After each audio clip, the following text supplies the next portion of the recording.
Hi, my name is Harriet Joseph, and today I'll be answering the question, how does my product use or challenge conventions, and how does it represent social groups or issues? As you can see at the start of my film, I've used conventional idents. I did these on After Effects and was really happy with the result. Ideally, I should have had two idents, but I've decided to make only one because it is a solo distributed film and will not use a distributor, therefore I do not need a second ident. Here in this clip, I've used shaking camera work, which was to create the idea of an unstable world. It's the point at which the killer abducts the female victim. It also happens very quickly, and that was something I wanted to use, as quick action in horror can act as a jump scare, a technique used by many filmmakers to scare the audience. I've used intertitles. This is a very conventional thing to do in films. And when I created those intertitles, as you can see, I did this animated effect where the title would appear multiple times. This was to create the sense of confusion and disorientation, and it related to the protagonist's current state in the world of my film. The decision to use intertitles follows the conventional style of the opening title sequences. The order of my titles is also very conventional. I have started with the title of the film, then leading on to the cast, and finally the crew, ending in the director's credit, which is the conventional order of the titles in most movies. In horror films, lighting is a key method to creating the scary atmosphere. I use this to my advantage. I wanted to create an environment that feels unsafe for the audience. I wanted it to also have an element of enigma, so this has also affected how I choose to frame my shots. For example, in this shot, I've used low-level lighting to unnerve my audience as they use their imagination to picture what's in the shadows. For example, the majority of my shots throughout the beginning of the opening are tightly framed, medium close-ups and close-ups, with low-level lighting and some picture grading, increasing the contrast and the warmth to create the almost yellow tint, as you can see above. This helped create the enigma. Here I have successfully used the conventions of horror. In terms of setting, I've kept to the conventions of horror. I chose to shoot my opening sequence in a dark basement with low-level lighting. A reason why setting is so important in horror films is because it adds to the horror.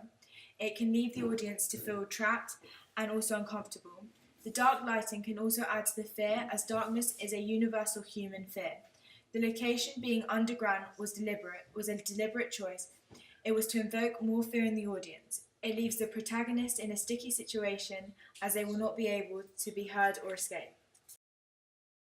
In terms of music, I've kept it very conventional. The use of non-diegetic sound is crucial in creating an eerie and tense atmosphere. I used a mixture of sound effects that could layer on top of the soundtrack. I used a glitch sound effects along with a mixture of other Foley effects to create a conventional horror world through a soundscape.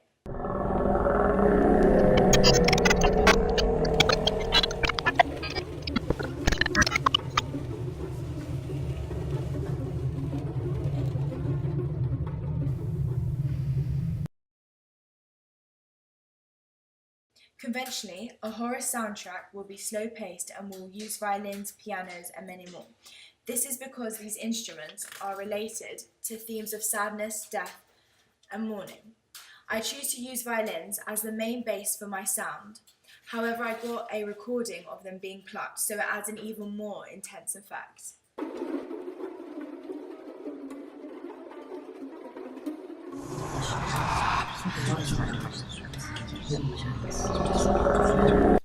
I have chosen to use a more conventional representation of male and females in my opening sequence.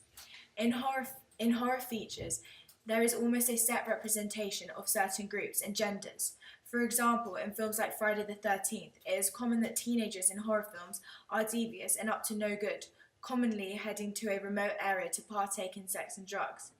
Therefore, they get punished by the antagonist. The representation of males in my film is negative. I reinforce the idea that males are dominant, violent, and aggressive in my film, which is conventional representation of males in my genre.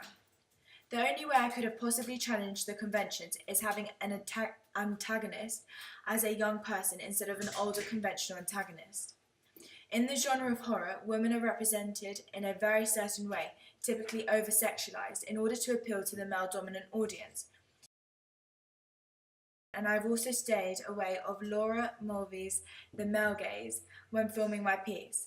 I tried to avoid using the male gaze at all in my film. I showed no flesh and did not treat the body as an object. Overall, my film uses the conventions of the horror genre to its full extent, and I believe I also kept the conventions of representation. Therefore, I have successfully used the conventions of psychological horror to create the desired audience response.